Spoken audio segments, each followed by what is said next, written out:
Good morning everyone, কেমন আছো তোমরা সবাই? আশা করি খুব ভালো আছো, সুস্থ আছো। আর আজ হচ্ছে মঙ্গলবার, কালকে কোনো ব্লগ শ্যুট করা হয়নি। তার কারণটাই হচ্ছে গিয়ে রুমাদি এখন আসছে না, কেন রুমাদি কনজাংটিভাইটিস হয়েছে। আর যেহেতু এখন কনজাংটিভাইটিসটা খুব ছড়িয়ে পড়ছে, তাড়াতাড়ি ইনফেক্টেড হয়ে যাচ্ছে। আর সবথেকে বড়ো কথা হচ্ছে এখন কনজাংটিভাইটিসটা খুব ছোঁয়াচে অ্যাডিনো ভাইরাসের জন্য, এটা সবাই জানো তোমরা। তো আর যেহেতু আমাদের ঘরে ছোট বাচ্চা আছে, তো আমরাই এখন রুমাদিকে বলেছি কয়েকদিনের জন্য একদম ছুটি নিয়ে নিতে। আমরা বলেই দিয়েছি যতক্ষণ না ভালো হচ্ছে ততক্ষণ আসার কোনো দরকার নেই। নো ইস্যু আমাদের জন্য, এটা কোনো ব্যাপার নয়। একদিন দুদিন আমরা নিজেরা নিজেদের মতন করে নিতে পারবো, আমি আর শুভজিৎ করেই নেব, কোনো অসুবিধা হবে না। তো সেই জন্য রুমাদিকে এখন আমরা বলেছি একদম ছুটি নিয়ে নিতে। আমাকে দেখেছি তো এরকম বিধ্বস্ত লাগবে, তার কারণ হচ্ছে মোটামুটি সব কাজ আমাকেই করতে হচ্ছে। আর আজকে শুভ কোকোকে নিয়ে গেছে ওর গ্রুমিং করানোর জন্য। ও কতটা কি ভিডিও করতে পারবে কি না পারবে জানি না, তো যাই হোক নিয়ে গেছে। আর এখন আমি করছি হচ্ছে সমস্ত রান্না বান্না জোগাড়। এখন অলমোস্ট 11:30 বেজে গেছে। বিউলির ডাল আর আলু পোস্ত করবো আর ডিম ভাজবো। তো বিউলির ডাল আমার অলরেডি করা বসানো হয়ে গেছে, সেদ্ধ করে নেওয়া হয়ে গেছে। ভাত অলরেডি ডান। আলু পোস্ত করবো, তার জন্য আলু কাটাও হয়ে গেছে। শুধু কয়েকটা ছোটো ছোটো একটার মধ্যে সমস্ত কিছু হয়ে যাবে। এখন মেয়ের কাটাকুটি হয়ে গেছে, মেয়ের শুধু খাবারটা বসাবো, তাহলেই হয়ে যাবে। তো চলো সেই সমস্ত কাজগুলো আগে করে নিই, দেন তোমাদের সাথে কথা বলছি। সত্যি কথা বলতে না, মানে কাজ, বোতলটাকে এখানে রাখ। তো চলো এখন কাজগুলো করে নিই, দেন তোমাদের সাথে কথা বলছি। ভীষণ টায়ার, চোখ মুখ দেখে বুঝতে পারছো।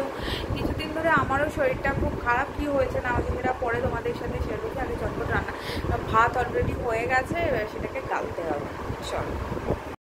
সো ওরা তো এখন চলে গেছে হচ্ছে আমার কোকোকে আজকে গ্রুমিংয়ের জন্য, কেননা কালকে কোকোর ভ্যাকসিন আছে। তো সেটা তোমরা শুভ একটু একটু মনে হয় ভিডিও করেছে, সেটা তোমাদের সাথে এখন শেয়ার করে নিচ্ছি, তো সে দেখে নাও। আর আমি এখন জাস্ট মেয়েকে কলা খাইয়েছি, এবার টুকটাক কিছু বাকি আছে কাজ। এবারে করব হচ্ছে বিউলির ডাল, আলু পোস্ত, তারপরে করব হচ্ছে কোকোর রান্না। মেয়েরটা হয়ে গেছে।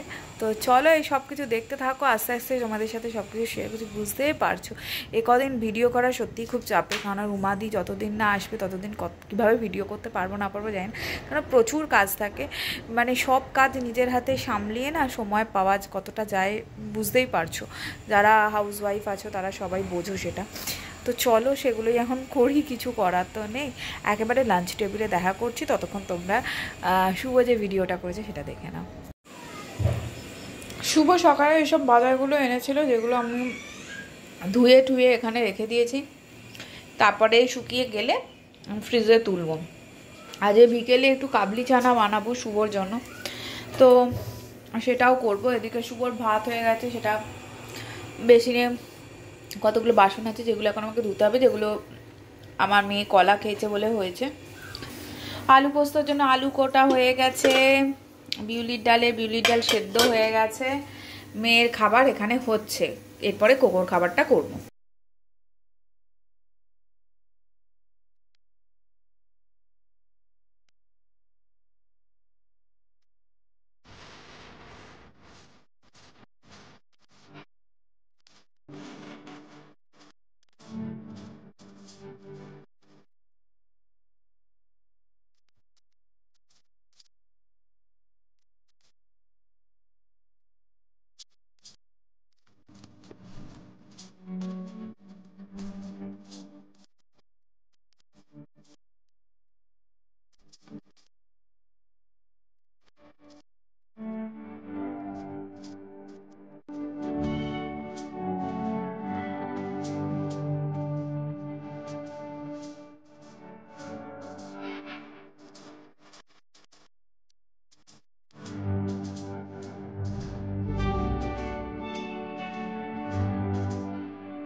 সো ফাইনালি আমার স্নান টান হয়ে গেছে, পুজো টুজো হয়ে গেছে, কোকো এসে গেছে। এবার দেখাই তোমাদের, ওকে তো আজকে পুরো হিরোইন লাগছে।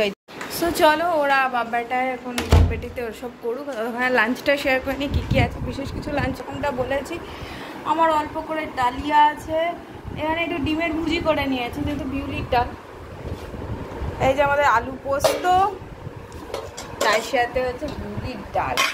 চলো চটপট করে লাঞ্চটা করে নিই। লাঞ্চ করে নিয়ে অনেক কাজ আছে আজকে। মেয়ের আপেল সিদ্ধ করতে হবে, তারপরে মেয়ের সেই আপেল সিদ্ধকে পেস্ট করে ওকে স্যারেলাক খাওয়াতে হবে। আজ আর বেরোবো না, কারণ বাইরে বৃষ্টি হচ্ছে, ওয়েদার খুব খারাপ আছে। তো চলো এই সব কাজ ফাজগুলো করি, খাওয়া দাওয়া করি, দেন তোমাদের সাথে কথা বলছি আবার। আজকে বাইরের আকাশটা এতটাই খারাপ ছিল যে বিকেল থেকে মানে 3টের পর থেকে প্রচণ্ড বৃষ্টি হয়েছে। এই এখন বেজে গেছে হচ্ছে সন্ধ্যে 6:30, আর এখন সবে বৃষ্টিটা ঝরেছে। তাই জন্য আমি আজকে আর মেয়েকে নিয়ে বেড়াতে যেতে পারিনি। তো বাইরের, তাই জানলা থেকে বাইরের আকাশটাই দেখছিলাম আর বাইরের দিকগুলোই দেখছিলাম। তো যাই, এখন এবার সাংসারিক কাজকর্মে লেগে পড়ি। কিছুক্ষণ রেস্ট নিয়েছি, আজকে অনেকদিন পরে একটু রেস্ট নেওয়া হয়েছে দুপুরের দিকে। ওই যে সুইমিং পুলটা আমাদের জেনেক্সে, আমি তো আর ওখানে যেতে পারি না। যাই হোক, এখন বেজে গেছে হচ্ছে 8টা। চলো এবার মেয়েকে খাইয়ে নিই, খাইয়ে এবার রান্নাঘরে যাই। তো রান্নাঘরে এসেছি, এখন কাবলি ছোলাগুলোকে আমি প্রেশার কুক করতে দিয়েছি, আর মেয়ের খাবার অলমোস্ট রেডি।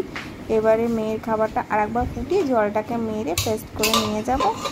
আর এই যে কাবলি ছোলা হয়ে গেছে, বাট প্রচণ্ড সেদ্ধ হয়ে গেছে, দেখেই বোঝা যাচ্ছে। কি জানি আজকে কীরকম কাবলি ছোলাটা হবে না হবে, তারা তোমাদের দেখাচ্ছি। দেখো কীরকম বেশি প্রেশার কুক হয়ে গেছে, বেশ অনেকটাই গলে গেছে। যাই হোক, আশা করি রান্নাটা ভালোই হবে। চলো করি। আর এখন করছি হচ্ছে রান্না, মানে কাবলি ছোলাটা করছি। আমি কাবলি ছোলার জন্য ওই প্রথমে পেঁয়াজ, আদা, রসুন, টমাটো আর গোটা গরম মশলা দিয়ে ভালো করে এটাকে ভেজে নিচ্ছি। তারপরে এর মধ্যে লাল লঙ্কার গুঁড়ো, হলুদ গুঁড়ো, কাশ্মীরি লঙ্কার গুঁড়ো, জিরে গুঁড়ো, ধনে গুঁড়ো দিয়ে করবো। যাই হোক, আমার রান্না তো হয়ে গেছে, এখন লুচি পাচ্ছি শুভর জন্য। আজকে ওকে মানে কাবলি ছোলার ঘুগনি আর সাথে লুচি ভেজে দেবো বলেছিলাম, তো সেটাই এখন করছি। আর তোমাদেরকে একবার দেখিয়ে নিই চট করে ঘুগনিটা। তো এই হচ্ছে কি কাবলি চানার ঘুগনি, এটা আমি করেছিলাম, খুব একটা খারাপ খেতে হয়নি। তো চলো এবারে পুরো খাবারটা রেডি করে নিয়েছি, শুভর রাতের ডিনার। তো দেখতে ভীষণ টেম্পটিং লাগছে, কাশ আমি খেতে পারতাম। অ্যাকচুয়ালি আমি এত রিচ খাবার দাবার এখন একদমই অ্যাভয়েড করছি। আবার সুস্থ হলে তখন না হোক খাবো। আর আমি আমার জন্য রাত্রেবেলাতে আমি বেসিক্যালি কিছু খাই না, জলমুড়ি খাই, নয়তো গ্রিন টি খাই। সেই গ্রিন টিটা নিয়ে নিয়েছি।